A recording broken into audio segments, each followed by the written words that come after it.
Ner malakan yam ka nas dial content baru ani lingua sama kan Nuer online TV channel ka jan shang wala shang jan dang rawi ro ka pa diok ron kina dang rawi jan dang rawi bakel jo nyam ban nywa gwata mi kiri po de ban ling bala dung taban dengai dio je dong mi jin kan ne man dan le ro de ken ne leng ka kwita ban dengai re wich ka South Sudan ka dio je na me bala gwan ma gwa ka kwidu ko bi je linganu ongu mi se taban dengai je latin wala mi gay ne dial ka social media ne don wana kan longan wala shiga gash kamana na sha report shi media antun wanti ro ka kwida man cha la taban dengai ka kwije mo ban ma dan le ro gwa ta ban je ling no South Sudan by President Taban dengai jen take jom chalat jom cha jengedon en wudong da ladjen chalaro ne ka kor pena tungwana tama jeni chatenek ruwan tama kan me je kana self kema yadi kat kan jen woje kela mo ban kura ga kwide jeni take sure to pena wo de ka je kana self kema yadi ajen dan balen gwase mene ka je report me bu kon yo we bakatu report ko ken banaling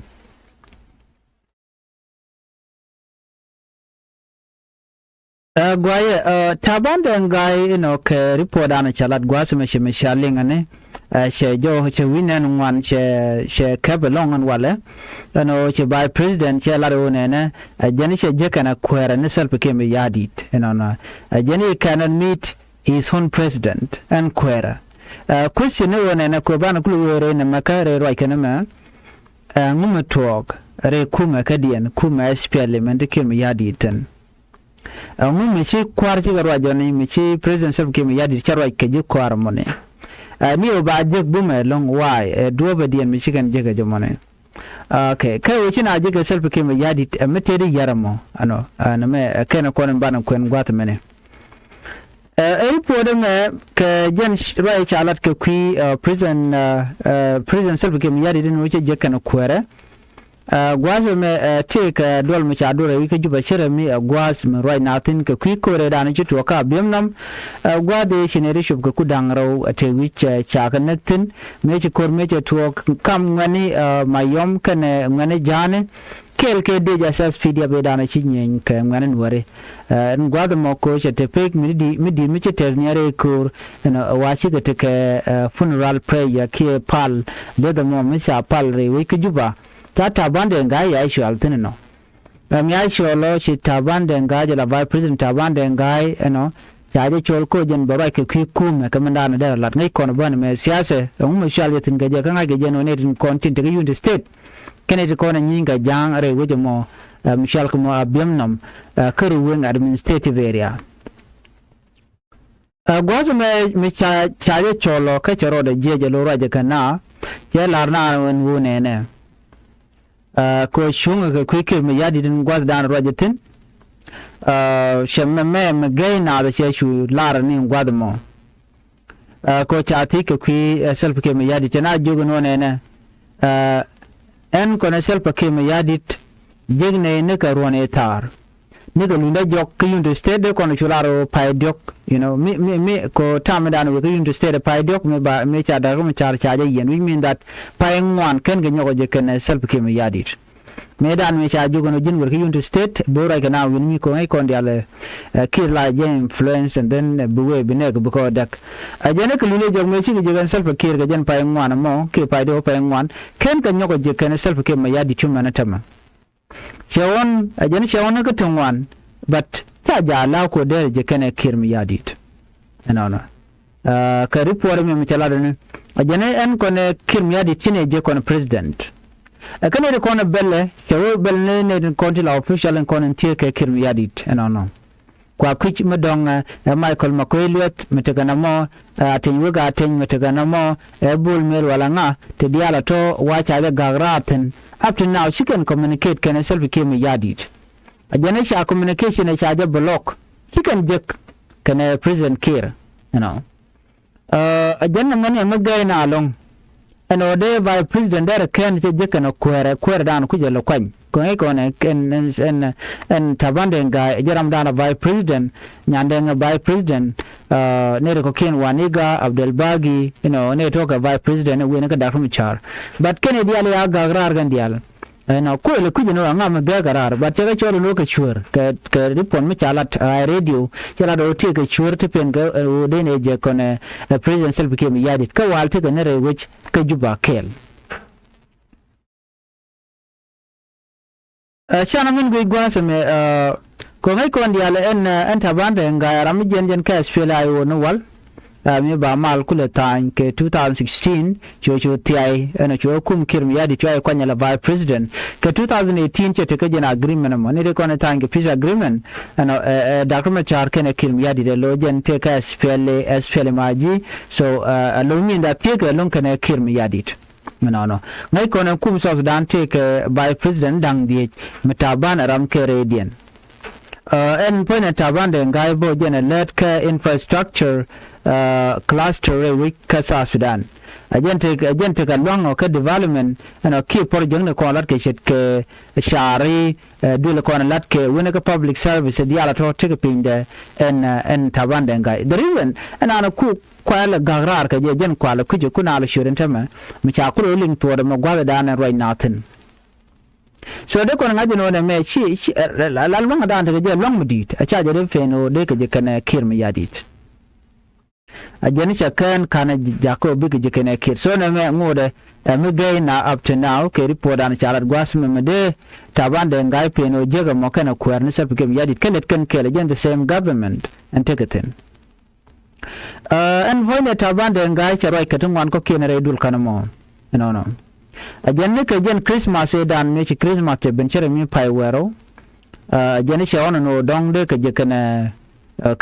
kana self ke me yadit jana teleway enona jana dere ji and dere we ka yunde state dere Christmas dere la tan yunde state chapin wen winimi ala jana kana moja approval ko dere ji and dere le jare which ka South Sudan me jako dere jen ka juba me jako de ko no gino jen chai yen chaje gul yen chaje yen la to chai detain we ka juba but cha ko la ngani je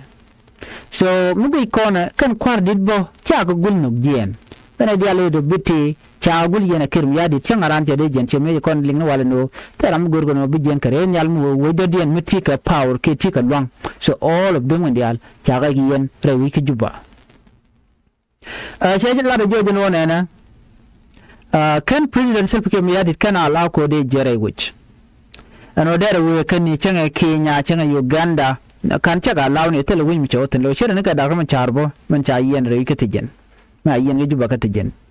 So right now a situation in which frustration chaja cause ka tabande ngai ko tele gwa wetin ka jara ka president tene jaram mamma chayen jawore de which so right now teacher kiti nyo be no take struggle metro re kum ka kin yadi tikar ngat kan gade konent kel ko kum SPLA tabande ngai shara ka kwiri me da na ci TUƆK ruwan administrative area a janate ka conversation miche shared kana kwar ke vice president Hussein Abdul Baki ci ga right government tin ka jan kore da na ci TUƆK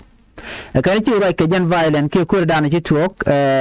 ka community dun unity state kana ruwan administrative area a ci ga right long ba ko janen ka gwade da na kan nganden gon ta ma yema kan jen a janen ci ga ta information murung mishalin da ja caption ko ngai kon me da na ci TUƆK me sha nganen mere ya nak ka cha ga parade and then shuman mere yu kai wa me ku karen dul ka gwade dan ngai ka je kelu but kwalbino don shi kan duwe kitaban da ngai shi Abdul Bagi ce jogo no nena a janne ko la kwar cha ka support chaga support ke chaga net ko de kan mal de kan no ko michi president self ke mi yadi cha lao che we unity state de ri bialte dong de ko caption ajana kon telecom proper cooperation telecom income no kon and this it is too difficult to bring peace to communities and ode kon man no community ajana bu melon ko chinara ngep de mal de ko le benede so charo ko ki ko da na chi to ka jendor shal ka ma biem nom ti kon dial me da na chi to kana jangach ano shi ko ta to kan yin ngani kan ngani mi cha ko butana arta te kan ne ngani an na ga jes pelayo bara ko re na ko rok mala yana lingando kata raiding ka shanga kal ka pa jok chu ko mo yo to ka bim nom county kruwing administrative area chala do ne report dan chanon gwatmen wani de chup ku dangaro do wel jok ke lisa pai ben wa chikete nyen kan dia chikelu re koredan rebian ana te de nitin kana juite konde sha cross fire ka kur ko ngi konde min kan ya pen kana kani de to tigatin de more than 70 ke de ni la sol de ninga ssp de update core no ana mo ne te konde sha gwan no ke ngani jen kama yam county unit state jen tay dan ci kon linga so no more jenemu dong take mi cha jogni before all that tell me de jia but then me bele kin ya de jen cha jo bel gwa dan rojitin and vice president taban de nga you know katin kon are lat so mi no de gujini o dungu dong cha ja la ko dere jal dong dere na dere ko control tereng de to dong de rik dial kon ki ken de bere wich dong de kapchung ajen dan guje gwasmene tel mdo dien mi guje chitabande nga she made very clear no ajene kana je kana self kem yadi kenyok jo chalat gwasme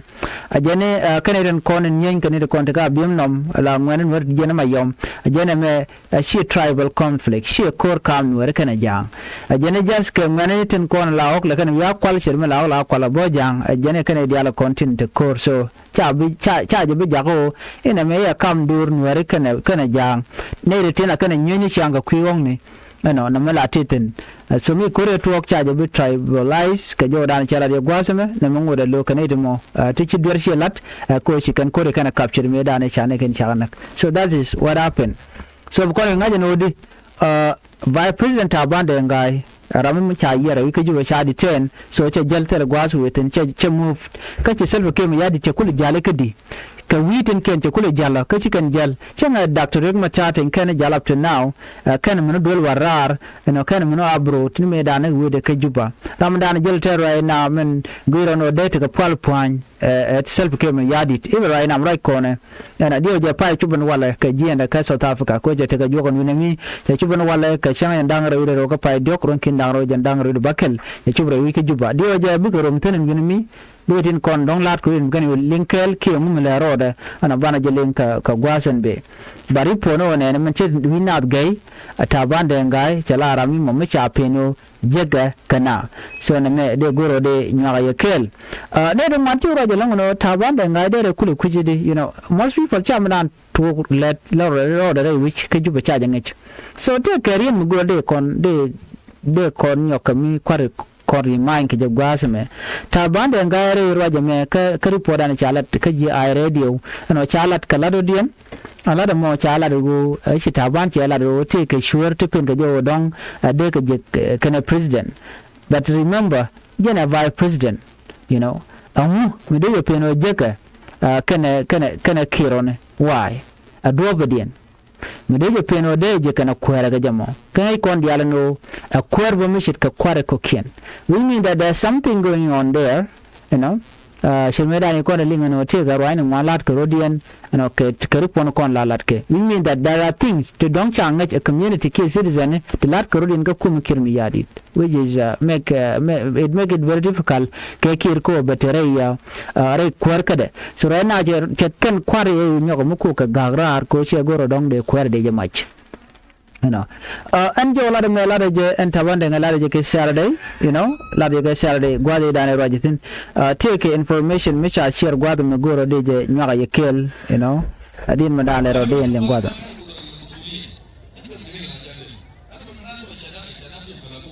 ajan gwara je tan gwara je ka tuk arabic ko joga na dan wo chawona lungo no de we ka unit state ka before that day ne right kono kir ko dong dara allow no de live de janang de gender ja proof checken je ne chalok you know bane de bele lungo kir gwa se magane dan kono kel ke kir mi yadi ne de kontila officially but I'm trying to figure out anga kaneten content de tabande ngai de peno dere we re wiki juba de lam I mean dere de peno jega kana kir mi yadit ki de peno jen jega kan ne dialan kontin tere we da kayun to state ko jen jendere la we jal ngum pen je jal ke jemo namo lande aguji no me bi to Michael Makuilo state teten ta te nyuga ten teten no te wuri shal ka kol manyang juk teten kan ne ko ken te cha gorno de jen cause right now kan all the Nuer official in kontre kuma ken ya di ridian dial kan dial chaga detain but la lenshi kan ga detain ko kan chiran te jel right now jen ku wuri me la don taban de nga shewon she try den wojen der je ken ke but chaja tagrar chaja gagrar ko aramu di mishit ke taban de nga gagrar para bane ko ken ko talwang nga de ku je ke kiro mu ko gangne vice president pan kera pela mu pre we ke juba so na me a controversial milarode so mu chita mo mishi tabana lat mede ko ndial ngajeno kan war yala content la government official rudi and dial kanete mo tereti gen but tikareti gen lo chicken gel tenikare wiki juba ala ticha detain again report ande kon lingwasme ani bana nyowe je ka report adien bana je caption ngwasmo ani biata mal bye bye